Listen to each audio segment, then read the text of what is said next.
سڵاو و ڕەحمەتی خۆی پەروەردگار لەسەر جەمامەدەبووان. سوپاس بۆ خۆی گەورە کە ئەم مەجلیسە نیورانیەی بە قسمەتی هەموومان کرد. سوپاس بۆ هەموو ئەو خەمخۆرانەی کە ئەمڕۆیان دروست کرد بۆ ئێمە و بۆ تاکتاکی قوتابیان و بۆ تاکتاکی خێزانەکانیان. سوپاس بۆ ئەنجومەنی خەلیفانی کۆمەڵی دادگەری لە برایانی بەڕێزمان و خوشکانی عەزیزمان. سوپاسی بێپایان بۆ خۆی پەروەردگار کە لەسەر دینەکەی شەریعەتەکەی بەرنامەکەی خۆی کۆی کردینەوە. ئازیزان و خۆشەویستان،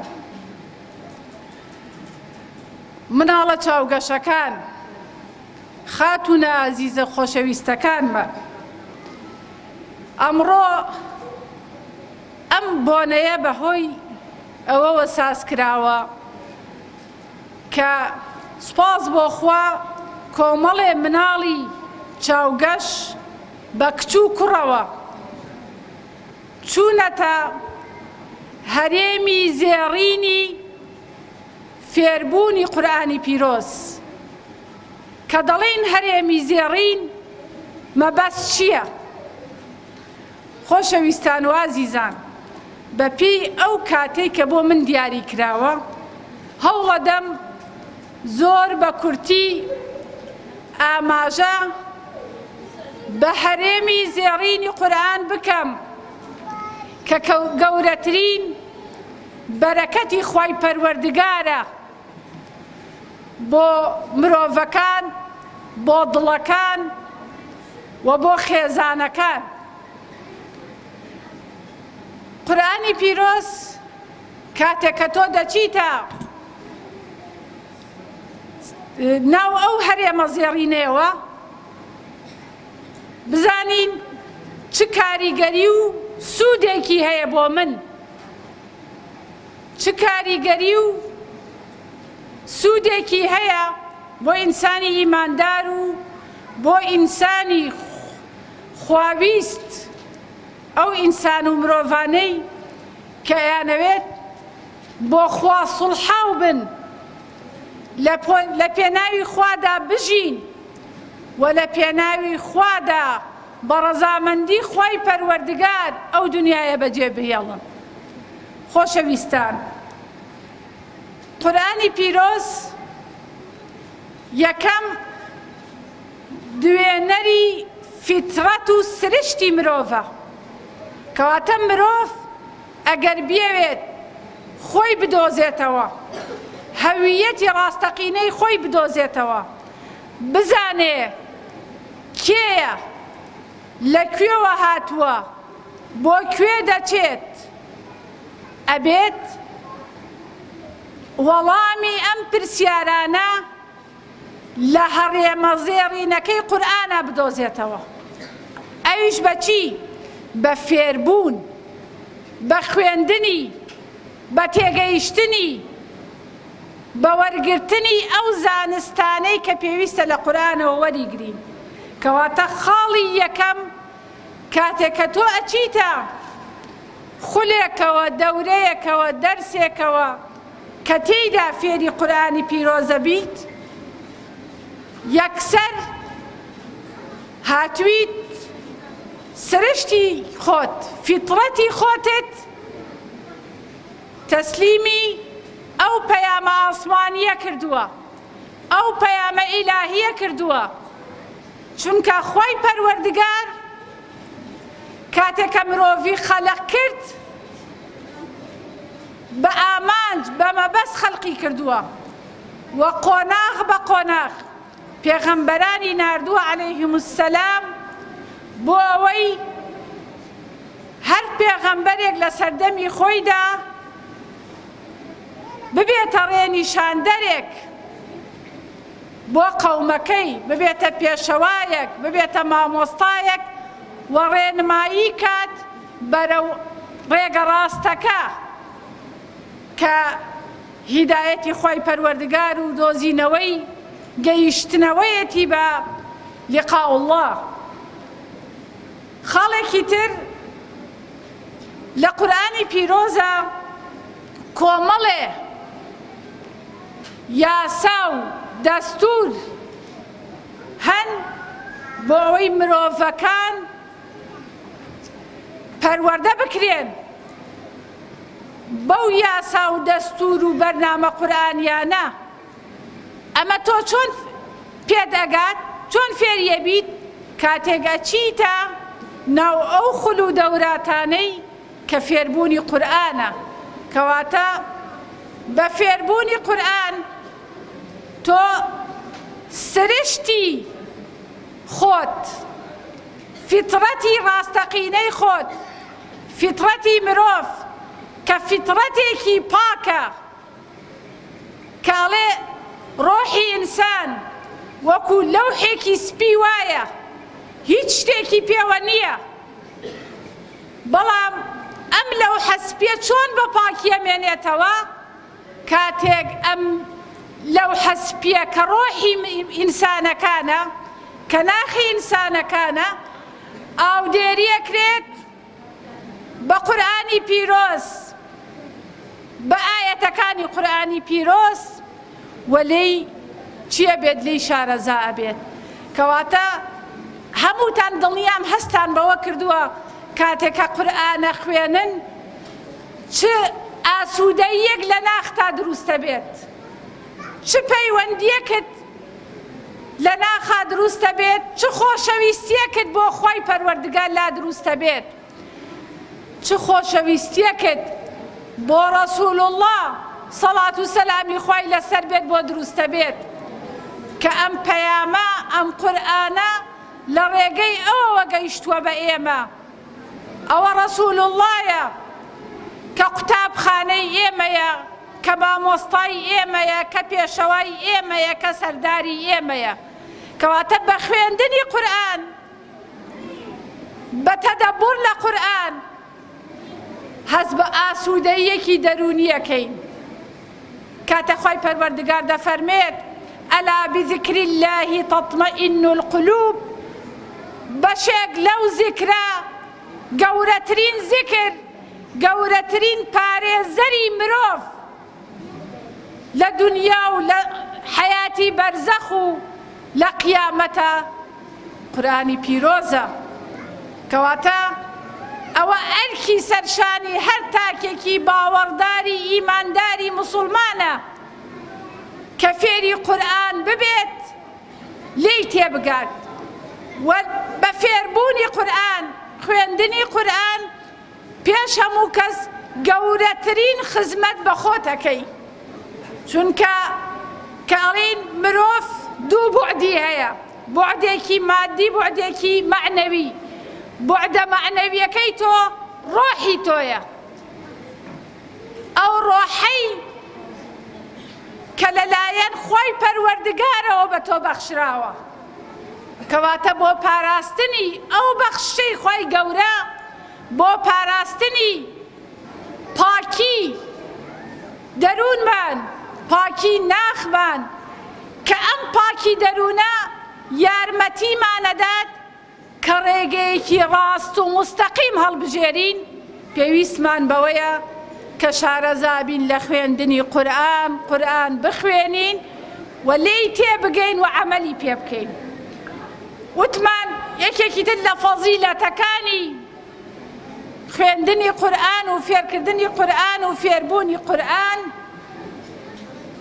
ئەوەیە کە مرۆڤ پەروەردە ئەکات.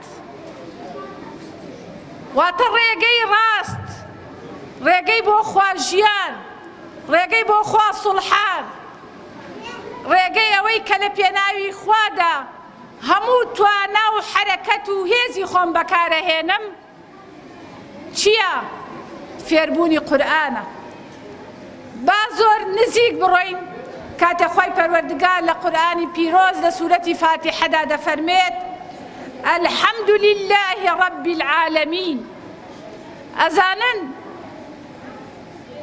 کە ئێمە فەرز کراوە لە سەرمان لە پێنج نوێژەکەیە سوورەتی فاتحە بخوێنین. یەکەم ئامانج ئەو ئامانجە پەروەردەیەیە کە خۆی پەروەردگار لە ڕیسالەتەکەیە، لە بەرنامەکەیە، لە دەستورەکەیە، لە شەریعەتەکەیە بۆ ئێمەی دیاری کردووە. یەکەم وانەی پەروەردەیی بۆ مرۆڤ، یەکەم وانەی پەروەردەیی بۆ ئینسان ئەوەیە بەردەوام سوپاسی خۆی پەروەردگار بکات، سوپاسی خۆی جیهانیان بکات کە ئەوی خەلق کرد و خۆشەویستی ئیسلام، دین، قورئان، بەرنامەی خۆی پەروەردگار، پێغەمبەری پێبەخشی. ئەمە یەکێکە لە خاڵە بەهێزەکان بۆ مرۆڤ کاتێک کە قورئانە خوێنێ، فێری قورئانە بێت، گوێ لە قورئانەگرێ، دوایی ئەچێتە چی؟ ئەچێتە قۆناغێکی ترۆکە کە چییە؟ کە خۆی پەروەردگارە فەرمێ لە سوورەتی لوقمانە لە ئایەتی 17 کاتێک لوقمانی حەکیم ئامۆژگاری کوڕەکەی دەکات، یا بونەیە قیمی السەڵات، کەواتە هەر لە قورئانی پیرۆز کە خوێندمان فێر بووین، یەکەم ئەرک دوای شایەتومان کاتێک کە یەگەیتە تەمەنێکی دیاریکراوە، ئەقیمی السەڵات واتە نوێژ بکە، کەواتە نوێژ یەکێکی ترە لە پایەکان، ئەساسیاتەکان، بناغەکانی دینداری. ئینشاءڵڵا هەموو ئەو چاوگەشانەی کە لە خولەکانە بەشدارن فێری قورئانە بن، فێربوونی قورئان ئەتان با بۆ ڕێگایەکی تر کە یەکەم ڕێگا چییە؟ نوێژکردنە. وا لە نوێژکردنە هەمومان نەزانین کە دوایی فێری چییە بی؟ فێری ئەوە بی کە سوپاس و ستایشی خوای پەروەردگار بکەی، هەر پێنج فەرزە نوێژەکە کە ئەیکەی لە هەر فەرزێکە لە هەموو ڕکاتەکانە تۆ سوورەتی فاتحە خوێنی. خوێندنی سوورەتی فاتحە بۆ فەرزە لەبەرەوەی هەر سێ جۆرەکەی تەوحیدی تێدایە، هەر سێ جۆرەکەی یەکتاپەرستی و خواپەرستی تێدایە. کەواتە ئەبێ بزانین کە بە خوێندنی سوورەتی فاتحە بە زوبان و بە دڵ ئیقرارەکەین بە یەکتاپەرستی خوای پەروەردگار، بۆ عیبادەت کە هەر یەک خوامان هەیە و کە ڕەب العالەمینە، و تەنها ئەو خوایەیە کە شیاوی پەرستش و پەرستنە، و تەنها ئەو خوایەیە کە خاوەنی ئەسما و صفاتی تایبەتی خۆیەتی. خاڵێکی تر تۆ هەر پێنج فەرزەکە لە هەموو ڕکاتەکانە سوپاسی خوای گەورە ئەکەی، و خوای پەروەردگار هەر کەسێ سوپاسی بکات لەئین شەکەرتم لەئەزیدەنەکم، خوای گەورە زیاترت پێ دەبەخشێت. کەواتە سیرکەن شتەکان هەمووی پەیوەستە بە منەوە بۆ پێگەیاندنی من لە ڕووی ڕۆحی دەرونی و پاشان پێگەیاندنم لە ڕووی عەقلی و فیکریەوە و تێگەیشتنم. ئەمە بەشێکە لە فەزڵ و گەورەی خوێندنی قورئان و لێک تێگەیشتنی. بەشێکی تر یەگەڕێتەوە بۆ چی؟ تۆ لە قورئانە کۆمەڵێ چیرۆک، پەند، ئامۆژگاری هەیە کە بۆ کەسێک بێوێت خاوەنی خۆی، کەسایەتی خۆی بێت، پێویستە شارەزای ئەو پەند و چیرۆک و ئامۆژگاریانە بێت بۆی ببنە عیبرەت و ببنە ڕێنیشاندەر بۆ ژیانی داهاتووی. کەواتە قورئانی پیرۆز و ئاەتەکانی قورئانی پیرۆز یەکەم مخاتەبەی ڕۆحی مرۆڤەکانەکات، سرشتی مرۆڤەکات بۆ ئەوەی بە پاکی بمێنێتەوە و بیبەستێتەوە بە خوای پەروەردگارەوە، بە خالقیەوە. خاڵێکی تر پەروەردەی ئەکات لەسەر ئاستی تاک، دواییش لەسەر ئاستی خێزان دوایش لەسەر ئاستی کۆمەڵگا و ئەو کەسانەی کە خۆیان ساغ کردووەتەوە بۆ خزمەتی قورئان دڵنیابن ئەبێ ڕازگۆ بن لەگەڵ ئەو پەیام و بەرنامەیی کە لە قورئاندا هەیە و ئەبێت پند وەربگرن چۆن وە لە چ زەمانێک و چ قۆناغێکە ئەتوانن ئەم پەندە بەکاربێنن بۆ خزمەتێکی زیاتر واتە بەشێک لە ئاەتەکانی قورئانی پیرۆز کە باز لە یاسا و دەستورە قورئانیەکان ئەکات ئاگاداری مرۆڤەکان و کۆمەڵگە مرۆڤایەتیەکان ئەکات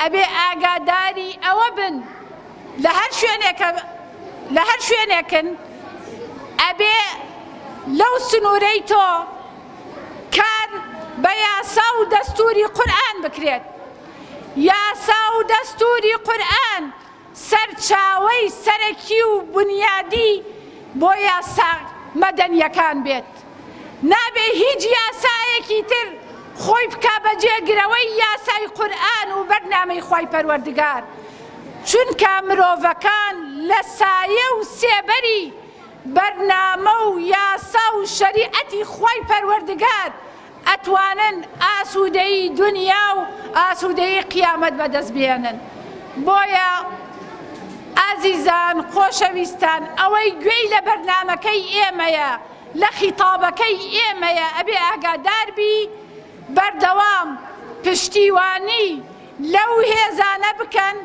کە ئەیانەوێت شەریعەت سالار بێت شەریعەت سەروەر بێت هەموو یاساکان کە بۆ خزمەتی کۆمەڵگا ئەبێت ئەو یاسایەن کە لە ژێر سایە و سێبەری شەریعەتی خوای پەروەردگاردا ئەنرێن نەک ئەو یاسایانەی کە لەسەر بەرنامەی کوفر و ئیلحاد و زایۆنیزمی جیهانیدا ئەنرێت یاسا قورئانیەکان ئەتوانن باشترین خزمەت بە دنیا و دواڕۆژی هەموو گەل و میلەتێک بکەن و ببنە مایەی بەختەوەری و بەختیاری و بەدەستهێنانی ڕەزامەندی خوای پەروەردگار وەسەلام عەلەیکم وەڕەحمەتوڵڵاهی وەبەڕەکاتوه